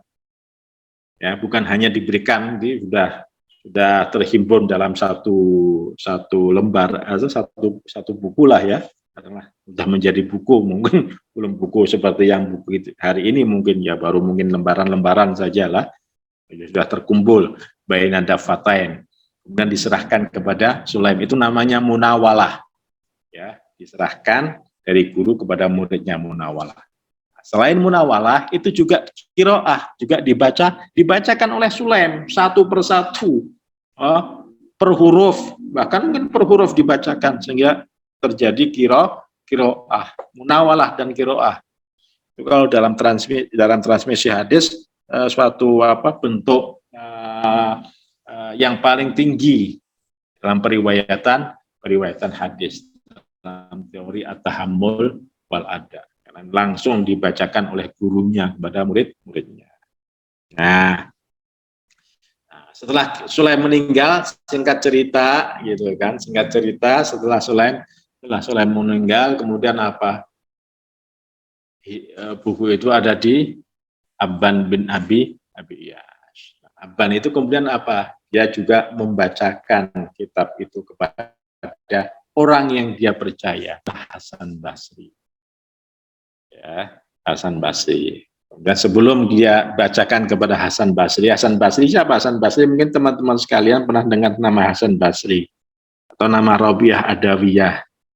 Rabi'ah Adawiyah itu konon katanya Rabi'ah Adawiyah kan seorang sufi wanita, nah, yang tidak ada siapa lelaki pun yang kufu untuk terhadap Rabi'ah Adawiyah kecuali Hasan Basri. Gitu. Katanya seperti itu kisahnya. Wallahu a'lam bishawab. Ya, ini dia. Ya, aku terima kitab itu, aku membacanya. Pada mulanya sulit bagiku mempercayainya, karena isinya menandakan kebinasaan seluruh umat Muhammad Sallallahu Alaihi Wasallam, mulai dari kaum Muhajirin, Ansor dan Tabiin, kecuali Ali bin Abi Thalib, keluarganya beserta pengikutnya. Catat di situ teman-teman sekalian. Abban bin Abi Iyas saja yang sudah mendengar langsung dari Sulaim bin Qais ketika membaca ulang sulit untuk menerima riwayat-riwayat yang dia baca. Karena apa? Karena isinya menandakan kebinasaan seluruh umat Muhammad, mulai dari kaum Muhajirin, Ansor, Tabiin, kecuali siapa? Kecuali Ali bin Abi Thalib dan keluarganya beserta pengikutnya. Gitu kan. Nah, orang yang pertama kali dia temui sejak kedatangannya ke Basrah itu adalah Hasan al-Basri. Ya, jadi kata Abban bin Iyas, ya, dia kan di Nobanjan, dari Nobanjan wilayah Persia, kemudian dia datang ke Irak, ke Basrah. Nah, Basrah itu kebanyakan orang Irak asli, beda dengan Kufah. Kalau Kufah kebanyakan orang Irak, tapi orang Irak yang sudah Persia, dari Persia. Jadi Iraknya Irak Indo kalau dalam bahasa kita. Maka orang Kufah sama orang Basrah itu selalu bersaing itu. Kalau bersaing, maka dalam ilmu fikih ataupun ilmu nahwu ada madhab Basrah, ada madhab Kufah. Ada madhab Basrah, ada madhab Kufah, gitu kan.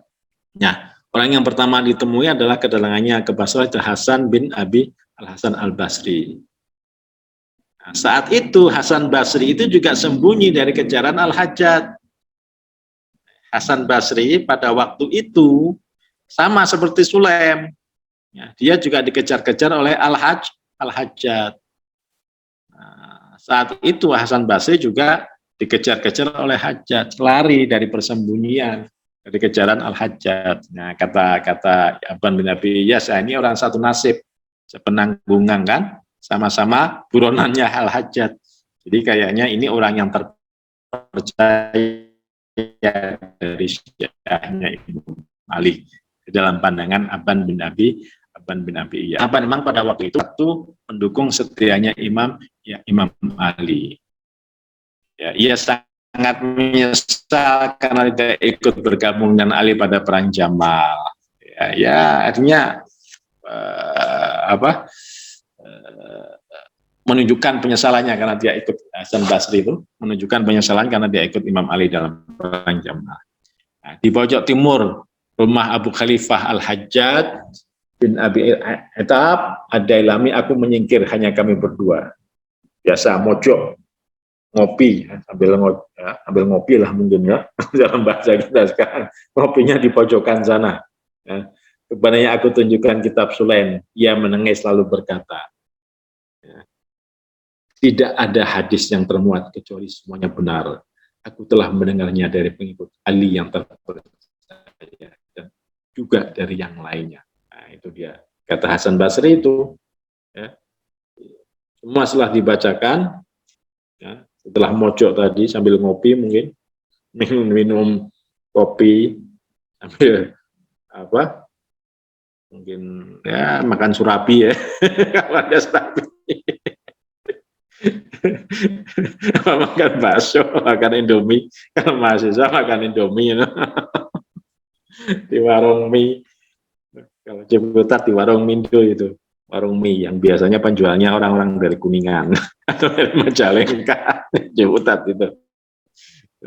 Nah, kata Hasan Basri apa? Semua yang dia dengar yang termaktub dalam kitab Sulaim itu dia pernah mendengarnya dari semua pengikut Imam Ali yang lainnya ataupun dari orang-orang yang lainnya. Ya, tadi hadis-hadis yang yang dia dengar yang menunjukkan kebinasaan umat Muhammad tadi, kata Imam Hasan Al Basri apa? Semuanya benar. Nah, itu cerita tentang Hasan Al Basri yang membenarkan mengendorse kitab Sulaim. Kemudian Imam Ali Zainal Abidin juga mengendorse kitab Sulaim. Nah, Aban kemudian berkisah lagi, dia bertutur cara-cara itu gini, cara meriwayatkan hadis itu seperti itu, teman-teman sekalian, Bapak Ibu sekalian ya. Jadi seorang perawi dia akan berkisah tentang bagaimana perjalanan dia mendapatkan hadisnya. Sama Aban juga seperti itu kan, dia bertutur kepada kita, berkisah kepada kita bagaimana dia mendapatkan kitab Sulaim, ceritanya gitu. Aban melanjutkan misalnya kan, pada tahun itu aku berangkat menunaikan ibadah haji. Aku masuk menemui Ali bin Husain. Duduk bersamanya Abu Tufail Amir bin Wafilah, sahabat Nabi dan salah satu sahabat Ali yang paling setia.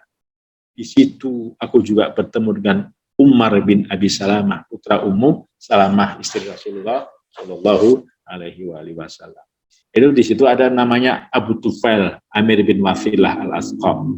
Kalau dalam tradisi ilmu hadis, Abu Tufail ini salah satu sahabat yang umurnya panjang, bahkan dari sahabat terakhir yang meninggal dunia itu Abu Tufail dalam ilmu hadis. Bukan hanya ilmu hadis Sunni ya, bukan hanya ilmu hadis ya, tapi ilmu hadis Sunni juga mengakui dia sebagai seorang yang terpercaya dalam meriwayatkan hadis dan sebagai seorang sahabat yang umurnya paling panjang atau sahabat terakhir yang meninggal dunia. Nah, kepada mereka aku tunjukkan kitab ini. Ya, jadi Aban bin Abi Iyas menunjukkan kitab itu kepada Imam Ali Zainal Abidin, kepada Umar bin Abi Salamah dan juga kepada Abu Tufail. Ya. Selama 3 hari Ali bin Al-Husain membacakannya untuk kami. Beliau berkata kepadaku, Sulaim benar, semoga Allah merahmatinya. Ini semua hadis yang kami kenal. Abu Tufail dan Umar bin Abi Salamah juga berkata, tidak ada hadis yang ditulisnya kecuali kami pernah mendengarnya dari Ali, Salman, Abu Dzar, dan Miqdad. Imam Ali Zainal Abidin membenarkan kitab Sulaim. Kemudian tadi Abu Tufail, ya, juga Abu Umar, ya, Umar bin Abi Salamah. Ya, Abu Tufail, Umar bin Abi Salamah ini dua nama yang juga kalaupun tidak sering, paling tidak banyak yang muncul di dalam hadis-hadis Bukhari Muslim. Dalam hadis-hadis Sunni, Abu Tufail dan Umar bin Abi Salamah itu banyak muncul di situ. Nah, yang diakui kredibilitasnya, yang tadi di awal disebut sebagai as-siqat. Ya. Nah, Abu Tufail dan Umar bin Abi Salamah mengatakan tidak ada hadis yang ditulis kecuali kami pernah mendengarnya dari Ali bin Abi Thalib, dari Salman dan dari Abi Dzar dan dari Miqdad. Cross check-nya itu betul-betul gitu. Ya. Bukan saja buat set cover ya. Bukan hanya both side cover, tapi berapa both side. Kalau both side kan cuma dua ya, dua pihak. Tapi ini beberapa pihak covernya, gitu kan. Verifikasinya dari berbagai macam dari 4 penjuru mata angin lah dalam bahasa kita mungkin ya. Bukan hanya dari 2 pihak, tapi dari 4 penjuru mata angin.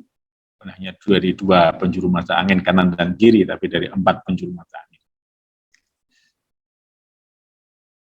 Nah, kemudian kepada Imam As-Sajjad, Aban bin Abiyas berkata, aku jadikan diriku sebagai tebusanmu. Sungguh sempit dadaku dengan sebagian yang tercantum di dalamnya, karena itu berarti kebinasaan umat Muhammad, mulai dari kaum muhajirin, ansor dan tabiin selain kalian, alul bait dan syiah kalian. Nah, dia juga mengadu kepada Imam As-Sajjad bin Iyas. Kalau memang betul apa yang ditulis Sulaim itu, wahai Imam, kata Aban bin Abi Iyas, berarti ini menandakan apa? Celaka ini umat Muhammad ini dari kaum muhajirin dan ansor. Akan tabiin mereka-mereka yang mengikuti mayoritas kaum muhajirin dan ansor. Kecuali mereka yang tidak celaka adalah siapa? Ya, adalah Imam Ali dan pengikutnya yang disebut dengan Syiah kalian. Beliau menjawab, wahai saudara Abdul Qais, maksudnya kepada Abban bin Abi Iyas, tidakkah sampai kepadamu bahwa Rasulullah SAW bersabda, sesungguhnya perumpamaan ahlu baitku dalam umatku seperti bahtera Nuh dalam kaumnya. Selamat orang yang menaikinya dan celaka orang yang berpaling darinya. Juga seperti pintu ampunan di dalam Bani Israil. Itu hadis yang terkenal kan? Masalu ahlu baiti kamasali safinatin Nuh man raqiban naja wa man takhallafa bariko. Sulaim Aban menjawab, ya aku pernah mendengar. Kemudian bertanya lagi, kemudian Imam Ali Zainal Abidin berkata, siapa yang mendengarkannya padamu?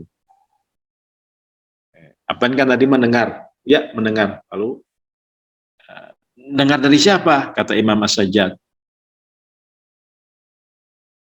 Kata Aban bin Abi Iyas, aku mendengar dari 100 fuqaha lebih. Dari siapa? Dari Hanas bin Al-Mu'tamad. Ia mengaku mendengarnya dari Abu Dzar yang bergelantung di pintu Ka'bah sambil meneriakkan hadis itu yang ia dengar dari Rasulullah Shallallahu Alaihi Wasallam. Abu Dzar yang bergelantung di pintu Ka'bah sambil kemudian menyebarkan berita-berita tentang keutamaan Ahlul Bait yang dia dengar dari Rasulullah Shallallahu Alaihi Wasallam.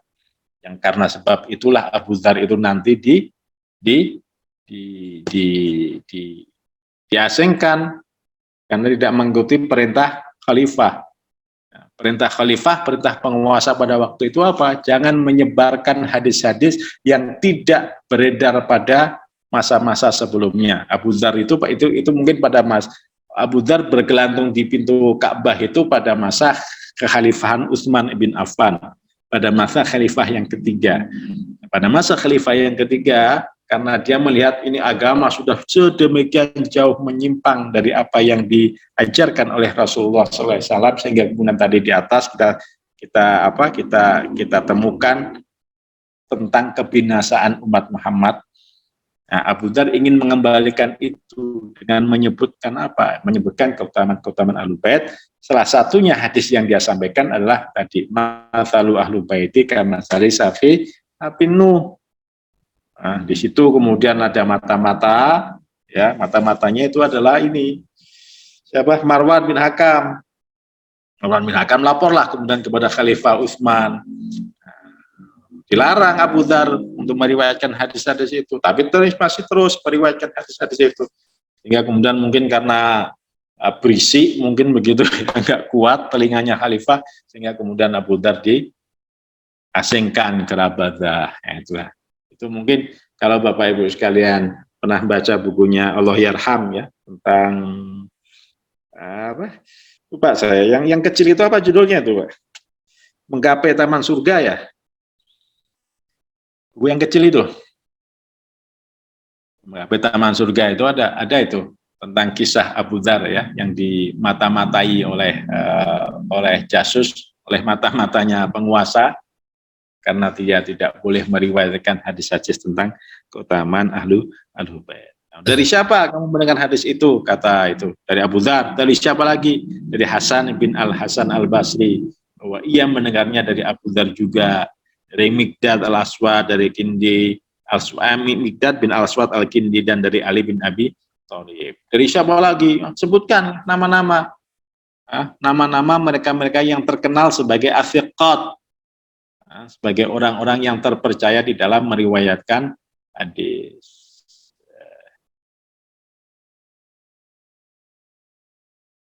Ya. Gimana, Mas Asa? Ya, baik. Bapak dan Ibu, kalau sekiranya nanti ada hal yang ingin didiskusikan, silakan saja disampaikan, baik dalam bentuk chat atau disampaikan, nanti angkat tangan saja. Atau langsung juga nggak apa-apa, kita bebas saja. Silakan Bapak dan Ibu. Oh, ada chat nih. Betul, jangan bakar taman surgamu, betul Ustaz. Ya, betul. Terima kasih Ustaz. Bukunya Allahyarham yang jangan bakar taman surgamu itu. Iya, betul. Betul.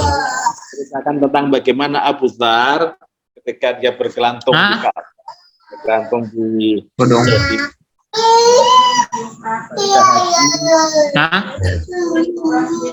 sampaikan hadis keutamaan ahlul bait yang kemudian dimata-matai ya oleh mata-mata penguasa, yang dari itulah kemudian dilaporkan, dan itulah yang kemudian menjadi sebab Abu Dzar diasingkan ibadah dan meninggal di situ. Oke, Bapak dan Ibu. Nah, ini teman-teman sekalian, tadi dibahas lebih lanjutnya adalah tentang roj'ah.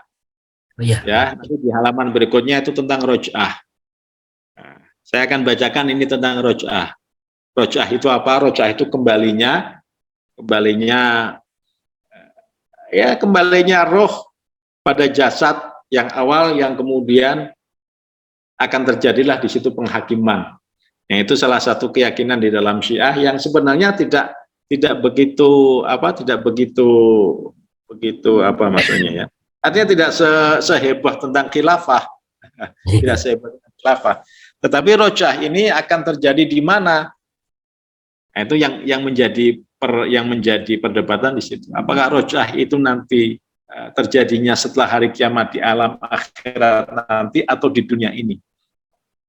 Dalam riwayat yang kita baca, itu akan terjadi di dunia ini, akan terjadi penghakiman di dunia ini. Ini sebenarnya teman-teman sekalian, kalau memahami ini lebih jauh, nanti kita akan sedikit-sedikit menjurus dengan teori-teori inkarnasi atau teori apalah nanti ke situ. Dan roj'ah ini kembalinya apa? Kembalinya roh ke jasad, kemudian di situ akan terjadi penghakiman. Ya, penghakiman. Itu roj'ah. Ya, kemudian beliau membenarkan atas semua yang aku dengar mereka. Beliau pun membacakan banyak ayat Al-Quran dan menafsirkannya dengan sejelas-jelasnya, sampai keyakinanku terhadap hari kiamat tidak sekuat keyakinanku terhadap roj'ah. Aku juga masih ingat di antara yang aku tanyakan, wahai Amirul Mukminin, beritakan padaku tentang Al-Haud. Haudnya Rasulullah, apakah di dunia atau di akhirat? Beliau menjawab di dunia. Haud. Kita sering mendengar tentang haud ya, telaga Kautsar apa telaga apa namanya. Haud. Konon katanya nanti di hari akhir jadi ada orang-orang, itu riwayatnya juga ada di Sahih Bukhari itu. Bahwa ada sekelompok orang nanti akan digiring ketika akan berjalan menuju Al-Haud, mereka nanti akan dihalau menjauh dari Al-Haud. Kenapa mereka kemudian dihalau menjauh dari Al-Haud? Padahal mereka adalah sahabat-sahabat Nabi. Kemudian kenapa? Karena mereka innaka la tadri ma ahdatsu ba'da, karena mereka telah membuat hadis. Ini tadi ada hubungannya dengan tadi yang awal kitabnya. Kenapa mereka para sahabat Nabi itu ditolak dari Al-Haud, dihalau ketika mereka mau mendekati Haud, mau meminum dari telaga Haud? Mereka kemudian apa? Kenapa mereka? Karena mereka sudah membuat hadis palsu. mengatasnamakan Nabi, mencatut-nyatut nama Nabi. Nah, persoalannya adalah apakah haudnya itu nanti di akhirat atau di dalam kehidupan itu atau di dunia. Ternyata di sini disampaikan oleh Imam Ali di dunia haudnya itu. Haudnya itu di dunia. Ya, banyak lagi ya teman-teman sekalian, nanti bisa dibaca. Baik, Bapak dan Ibu, ada yang akan didiskusikan terkait dengan kajian kita transmisi Kitab Sulaim ini, hubungannya dimana dengan tadi? Ini, Insya Allah ini ada catatan dari Pak Herianto. Izin bertanya, Ustadz, saya pernah nonton debat antara Ustadz bersama Ustadz Hussein Sahab dengan Idrus Ramli, yang di Riau itu ya, yang di Minang, di mana itu, yang pernah antum Ustadz gitu ya. Situ Idrus Ramli memotong hadis dari kitab Sunni sendiri, jadi jangankan kitab Sulaim, kitab Sunni sendiri kadang tidak diteliti dengan baik. Mau ceritakan sedikit pengalaman berdiskusi dengan saudara kita yang Sunni yang mungkin satu pemikiran dengan Idrus Ramli. Oke. Ya, itu ada di YouTube itu ya. Iya. Memang di sana di Tanjung Balai Karimun ya waktu itu. Ya, Karimun ya, betul. Saya dengan Ustadz Hussein Sahab dari satu sisi, mereka itu Ramli dengan siapa itu namanya itu, orang NU juga. Ceritanya itu begini sebenarnya, ceritanya itu kan masih waktu itu masih gencar-gencarnya buku MUI yang kecil itu loh. Ya, buku MUI yang kecil yang merah ya. Yang merah itu, yang mewaspadai apa itu judulnya itu kan. Ceritanya begitu, ceritanya kan MUI gencar kemana-mana mau mengadakan bedah buku sepihak, tapi sepihak pada waktu itu yang diundang sebenarnya bukan Idrus Ramli tapi yang lainnya ya. Tapi kemudian ada usulan kepada kepada penyelenggara yang itu pahamlah sedikit tentang Syiah supaya tidak bias, katanya harus menghadirkan dari kelompok Syiah juga, jangan satu pihak, intinya seperti itu.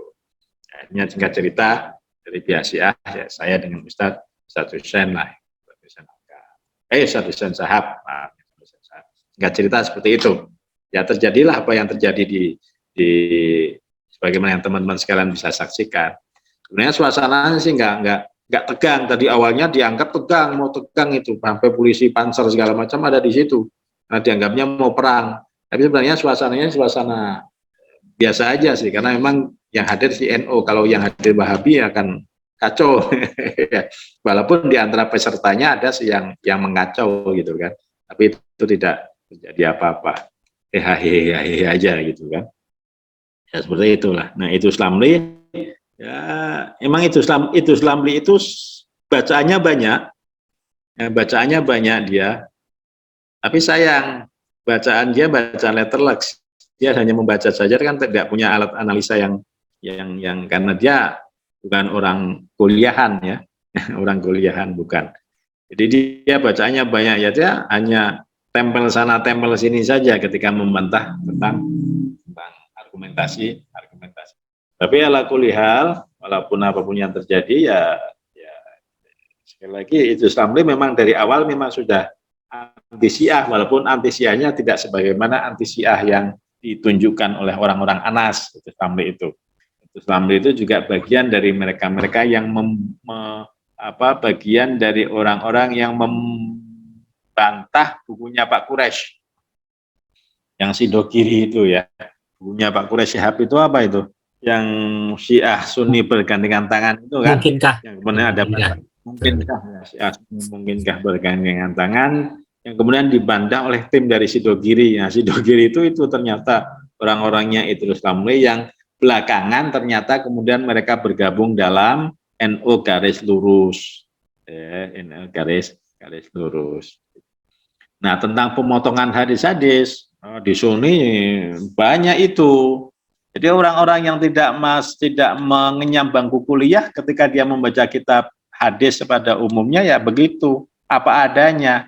Apa yang dia baca itu seolah-olah memang benar-benar berasal dari benar-benar asli, otentik, berasal dari sumbernya yang asli. Padahal ada banyak persoalan ya, ada banyak permasalahan dalam hadis yang sampai itu.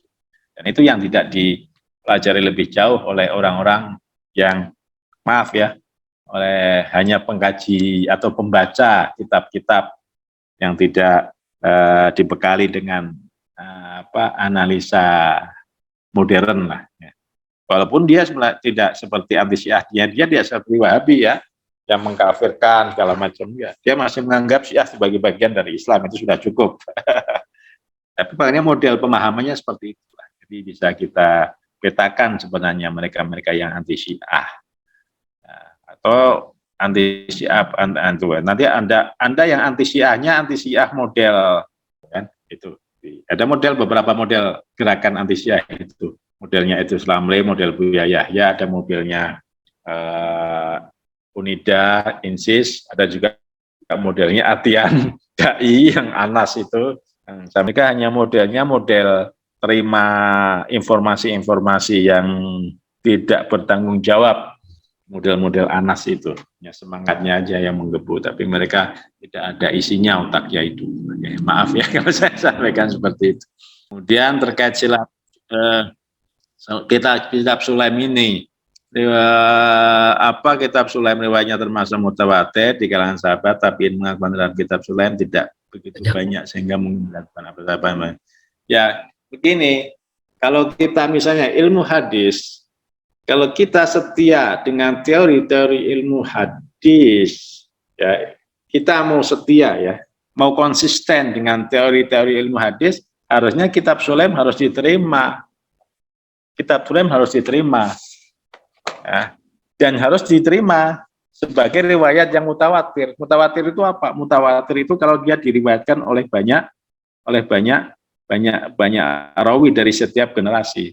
Nah, sekarang memang kitab Sulaim itu ditulis oleh Sulaim, tapi dia kan juga isinya tadi. Isinya kan juga diverifikasi oleh para sahabat-sahabat lain yang terkenal juga, ya. Sahabat-sahabat lain yang terkenal. Tadi saya sebutkan beberapa nama yang juga menverifikasi itu. Hingga kemudian kalau kita anggap sebuah riwayat itu mutawatir kalau diriwayatkan oleh minimal berapa? Misalnya 5 orang dari sahabat. Itu lebih dari 5 orang dari sahabat yang memverifikasi isi kitab Sulaim atau riwayat hadis-hadis dalam kitab Sulaim ini. Kalau kita anggap Abu Dzar, Salman, teori ini katakanlah kita ambil teori tradisional ilmu hadis. Apa teori tradisional ilmu hadis? Teori tradisional ilmu hadis bahwa kullu ashabin nabi udul. Semua sahabat nabi adalah adil. Semua sahabat nabi adil dalam arti apa? Mereka tidak mungkin memalsukan hadis nabi. Maka apa? Harus kita terima kitab Sulaim ini. Kenapa? Karena diverifikasi datang juga dari tadi sahabat Abu Dzar, Salman, Abu Tufail, Umar bin Abi Salamah, kemudian siapa lagi nanti? Tadi apa di awal ada Mu'adz bin Jabal, ada Ubay bin Ka'ab, ada Barok bin Azib. Itu dari golongan sahabat. Ya nanti dari kelompok-kelompok yang setelah sahabat itu juga banyak nama-nama yang kemudian menjadi umum di dalam periwayatan hadis, bukan hanya hadis Sulaim saja, tapi hadis yang lainnya. Misalnya Hammam, As-Sun'ani, misalnya Abu Salamah sudah tadi, misalnya Hamad bin Sulaiman, misalnya itu nama-nama yang apabila teman-teman sekalian membaca kitab-kitab ilmu hadis akan kita temukan nama-nama itulah nama-nama yang fiqh, yang terpercaya di dalam meriwayatkan. Bukan hanya generasi sahabat, generasi sebelumnya juga, sesudahnya juga seperti itu. Mereka adalah orang-orang yang terpercaya di dalam meriwayatkan. Selain Aban tadi, ya, selain Aban. Jadi ada riwayatnya di sini, ada nama-nama yang meriwayatkan, ada Ibrahim bin Umar, ada Ma'mar ibn Rashid, Abdul Razak ibn Hammam. Ma'mar Rashid juga di dalam ilmu hadis tradisional, bukan ilmu hadis Syiah ya, ilmu hadis Sunni. Itu Ma'mar Rashid juga salah satu tokoh hadis di masanya yang berasal dari Basrah apa Basrah kalau nggak salah, Ma'mar bin Rashid itu. Ya. Ma'mar Rashid. Ada Abdul Razak ibn Hammam. Abdul Razak bin Hammam itu siapa? Abdul Razak bin Hammam itu adalah pengarang kitab Musannaf. Ya, Musannaf ibn Abdul Muhammad Musannaf ibn Abdul Razak. Musannaf bin Abdul Razak itu salah satu kitab yang otoritatif, kitab hadis yang otoritatif dalam tradisi Sunni, bukan dalam tradisi Syiah. Dalam tradisi Sunni, terlepas dari Hammam bin Abdul Razak itu dulu sebagai orang Syiah segala macam, tapi paling tidak Musannaf Ibn Abdul Razak itu masuk di dalam koleksi kitab-kitab hadis, kitab-kitab hadis Sunni. Sekali lagi, kalau kita mau konsisten dengan ilmu hadis tradisional, maka kitab Sulaim harus diterima, terlepas dari isinya yang tadi ya menunjukkan kebinasaan karena memang berbeda dengan pada umumnya, karena kitab itu datang, hadis-hadis itu juga diriwayatkan oleh orang-orang yang apa? Dalam tradisi ilmu hadis terkenal sebagai orang yang terpercaya, afiqat. Ada Hammam bin Abdul Razak, ada Hamad bin Isa, ada Utsman bin Isa. Walaupun misalnya Hamad bin Isa, Utsman bin Isa, itu riwayatnya juga banyak di dalam kitab Sahih Bukhari itu, Hamad bin Isa itu, Utsman bin Isa itu, Hamad bin Isa, Utsman bin Isa. Itu. Pokoknya Nafi, Muhammad bin Harun, banyak, Abdullah bin Maskan. Nah, itu banyak. Jadi teman-teman kalian, sekali lagi, kalau kita mau konsisten, atau kalau umat Islam misalnya ya mau konsisten terhadap teori ilmu hadis yang dibangun, maka harusnya, sekali lagi harusnya harus menerima kitab Sulaim kalau mau konsisten. Nah, nyatanya, faktanya, teori ilmu hadis itu tidak diterapkan secara konsisten. Kaidah kesahihan hadis yang dibangun oleh orang-orang Islam dari sejak zaman dulu sampai zaman sekarang, yang kemudian dianut, diulang di pondok-pondok universitas Islam, perguruan-perguruan Islam, itu problem daripada ilmu hadis, dan itu juga problem daripada menunjukkan inkonsistensi ahli hadis, ketidakkonsistenan dalam meriwayat, dalam menerapkan kaidah kesahihan. Dan semua itu muaranya apa? Muaranya adalah persoalan paham. Kalau sudah paham itu madhab itu persoalan politik. Sudah politik kepentingan. Kalau sudah kepentingan ya sudah. Makanya kaidah umumnya la yastami ithnani min ulamai hadza syani ala tawsiqid dhaif ala tad'if afiqah. Jadi untuk menetapkan kualitas hadis pada zaman dulu ya, zaman dulu kan hanya berpedoman pada kaidah sanad, walaupun ada kaidah kesahihan matan misalnya, tapi matan seringkali diabaikan. Yang dipandang adalah sanad. Ini sanadnya terpercaya apa tidak, orang-orangnya terpercaya atau tidak. Sementara untuk menunjukkan bahwa orang itu terpercaya atau tidak berbeda-beda antara satu perawi ataupun satu ulama dengan ulama yang lain. Semuanya tergantung kepada subjektivitas masing-masing, dan itu biasanya muaranya adalah kepentingan, muaranya adalah sebenarnya ilmu hadis itu perlu direvisi itu. Maka tugas kita pada zaman now itu, orang-orang yang berkecimpung dalam dunia hadis itu sekarang tidak hanya membaca hadis-hadis dalam kitab Sahih Bukhari, Muslim atau dalam riwayat hadis yang, tapi harus membuat sebuah mizan atau ukuran ataupun instrumen yang lain lah. Kalau perlu di dalam kitab Sahih yang terkenal sebagai kitab Sahih itu perlu diuji ulang kesahihannya. Nah, termasuk mungkin dalam ilmu hadisnya Syiah, termasuk mungkin situ. Sosok Sulaim dalam ilmu jarh wa ta'dil yang siapa? Tahu aja itu kan. Ilmu jarh wa ta'dil yang siapa gitu. Jadi gini, bukan hanya sosok Sulaim nanti. Sosok Sulaim itu dikenal sebagai orang Syiah, perawi hadis Syiah. Ya, perawi hadis Syiah. Dan dia terkenal sebagai orang yang warok, katakanlah orang yang memiliki kualifikasi atau kualitas yang masuk dalam kategori fiqh. Tetapi dia terkenal sebagai orang Syiah. Gitu.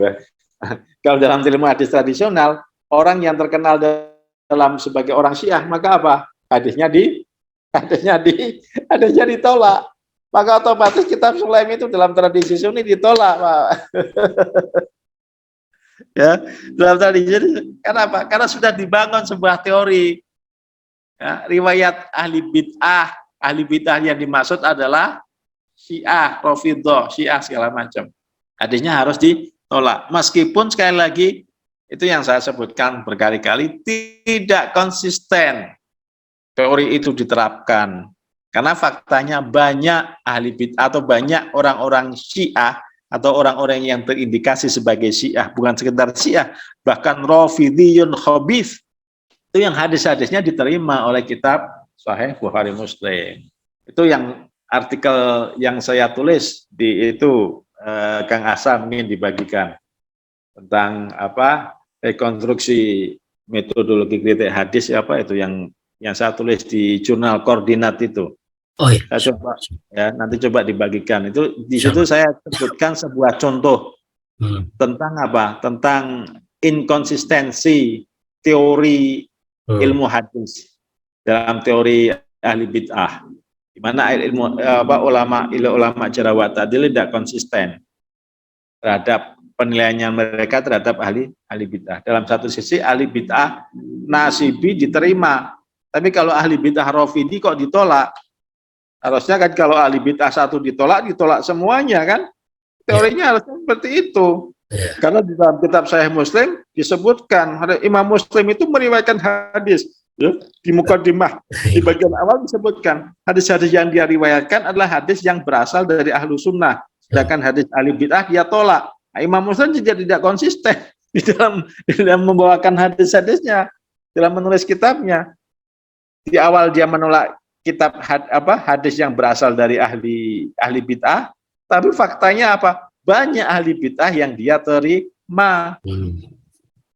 Baik ahli bid'ah Rafidhi maupun ahli bid'ah selain Rafidhi, apalagi Naswibi. Nah, nanti dalam konsep ahli bid'ah juga tidak konsisten ulama-ulama itu dalam menerapkan itu. Ada sebutan bahwa ahli bid'ah Nasibi itu yang paling jujur katanya. Ahli bid'ah bahwa nggak ada ahli bid'ah yang paling jujur kecuali orang Nasibi. Nah, karena itu apa? Orang Nasibi ahli bid'ah walaupun ahli bid'ahnya hadis-hadisnya diterima. Ah, itu enggak itu lagi, itu enggak konsisten. Harusnya konsisten kalau ahli bid'ah satu ditolak, terus ditolak semuanya, kan begitu. Bukan hanya Nasibi diterima, kemudian Rafidhi ditolak. Ada. Oh, nanti kemudian dibuat kaidah kembali kan. Oh, ada Rafidhi yang katanya ditolak, tapi ternyata hadis-hadisnya muncul. Nah, kemudian dibuat oleh ahli bid'ah, tapi kan dia jujur, kita terima kejujurannya. Bid'ahnya itu urusan-urusan dia. Konsisten lagi, makanya itu apa? Itu yang saya tulis di jurnal itu tentang penyelesaian teori ahli bid'ah itu sifatnya ad hoc, tidak mengakar, ya, tidak menuju kepada akar permasalahan yang sesungguhnya. Sifatnya ad hoc, karena itu tidak menyelesaikan permasalahan, tidak seperti Pegadaian dia. Kalau Pegadaian itu menyelesaikan masalah tanpa masalah kan begitu ya, yang sering menggadaikan atau menjadi nasabah Pegadaian. Ilmu hadis itu tidak. Bukan hanya ilmu hadis ya, ilmu-ilmu keislaman itu menyelesaikan masalah dengan masalah. Apalagi ilmu hadis, masalah semuanya itu.